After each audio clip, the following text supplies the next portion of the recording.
มาเที่ยวห้วยไก่พี่น้องมวนฝ่ายห้วยไก่ก็มาครั้งแ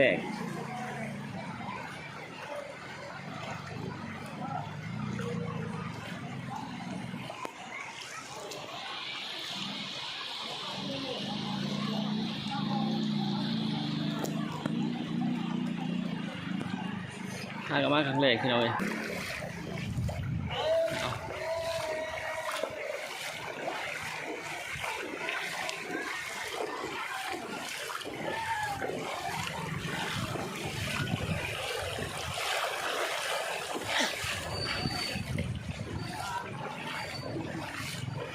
ห้วยอาไก่เมืองพีนแขวงสอนเขตพี่น้องเขาใครมีโอกาสที่ว่ากายมากเวลิตกันไรเนาะ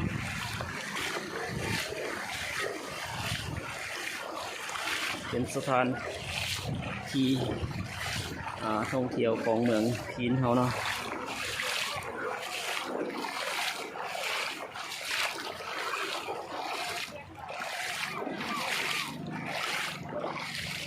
อันนี้ก็คือนาฟ้ายเนาะ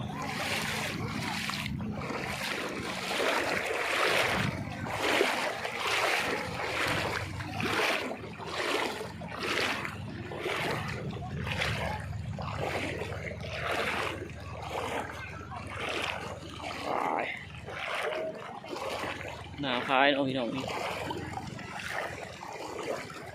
บางทีเป็นเขาขามไปมาจะเป็นตูบที่ว่าบนนังดินนะ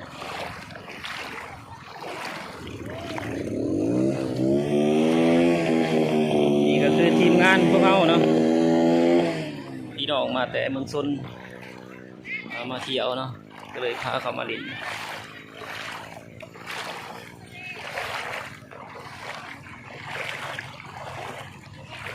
นาเขื่อนเนาะนี่นาไฟ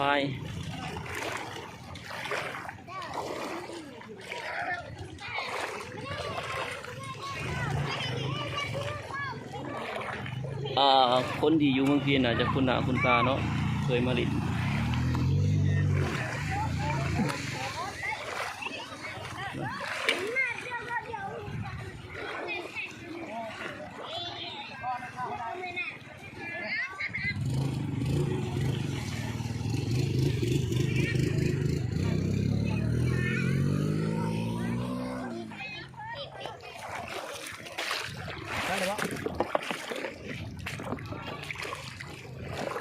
หัวยางข้ามพี่น้อง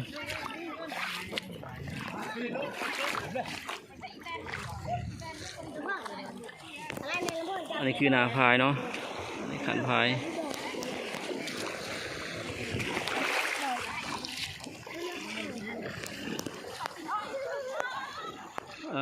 จุดนั้นมันเป็นโดนเนาะ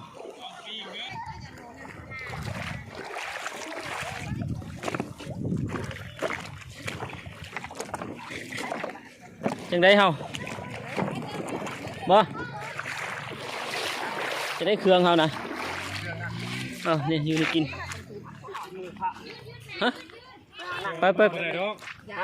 ไปเอามาเลยบอกเอามาบ่ได้เตะระยะแล้วเตะกันบ่ไปแล้วเบิ่งรถเบิ่งเลยคนหนาวขับไปไหนไปไปมาซะไปเบิ่งก่อนเนาะเบิ่งสถานที่ก่อนไปเบิ่งจะตัดเป็นนี่อันนี้ความคิดย่อยครับบ่เบิ่งยันลูกหลานเขานะลิกนำสี่คนเลยข้าวบ่ได้คนยอมเหมือนกันเลยเนาะชาดิหน่อยสี่คนบ่ได้ความคิดย่อยมาเบิ่งบนตูบนางลิ้น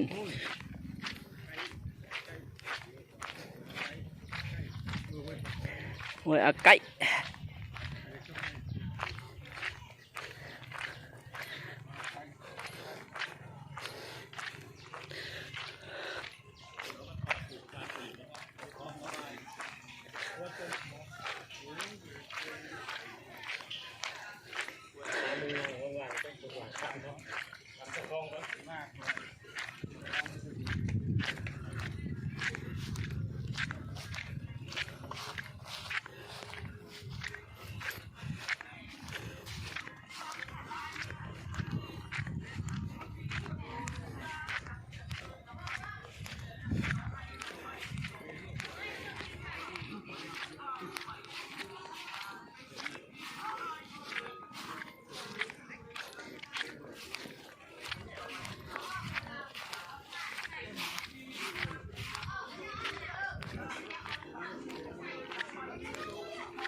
อ๋อแดดแดดแดด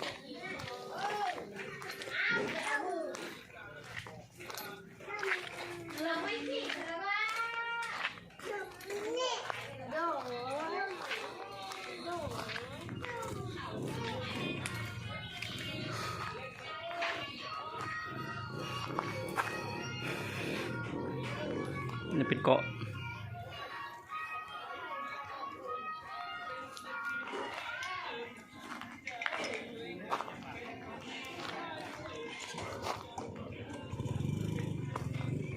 สันโตนั่นขังนั่นแหละโตหันวางสิ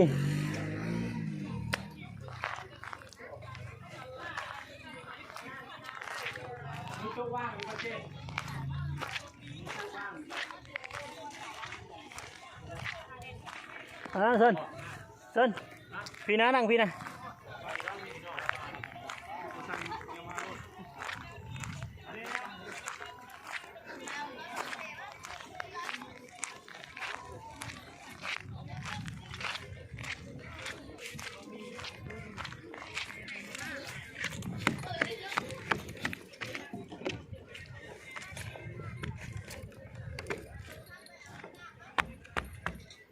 ว้าวิวงาม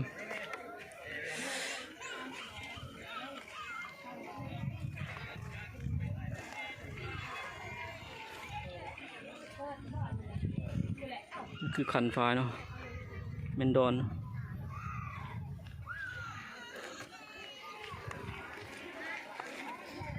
เสียวยาน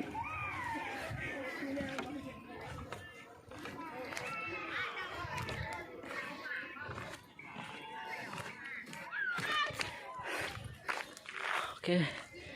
เจอกันคลิปหน้า